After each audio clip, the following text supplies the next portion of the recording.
Viral, pengamen jalanan berambut gimbal nekat maju jadi caleg di Wonogiri, cara kampanyenya unik gaya nyentrik. Seorang pengamen berambut gimbal ini nekat maju menjadi caleg calon legislatif di Wonogiri, viral di media sosial. Tak hanya gaya nyentriknya yang jadi sorotan, gaya kampanye uniknya juga jadi perbincangan. Jika biasanya caleg dari kalangan politik dan profesional, namun caleg kali ini maju dari kalangan pengamen jalanan.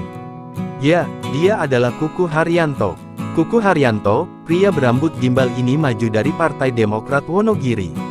Meski hari-harinya keliling kampung dan pasar untuk mengamen, pada pemilu 2024 nanti Kuku Haryanto ikut terjun politik menjadi calon wakil rakyat. Kini, kisah Kuku pun viral setelah video kampanyenya trending di TikTok. Dalam video kampanye yang ia unggah di akun TikToknya @kukuporso itu, ia menyanyikan lagu ciptaannya sendiri sebagai media kampanye. Selain membawakan lagu perkenalan, lagu-lagu Kuku juga berisi pandangannya sebagai calon politisi. Salah satu lagunya berisi tentang desakannya untuk segera mengesahkan RUU perampasan aset. Selain itu, Kuku juga mengaku tak memiliki modal uang banyak untuk menjadi caleg. Dirinya nekat nyalek dengan niat baik dan mengayomi warga. Selain itu ia juga hanya modal pertemanan dengan berbagai orang.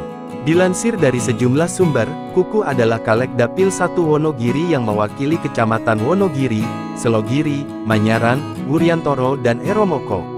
Menurutnya, orang jalanan juga punya hak yang sama. Kuku sendiri mantap menyalonkan diri menjadi caleg karena prihatin dengan wilayah Wonogiri Timur yang masih sering kekurangan air.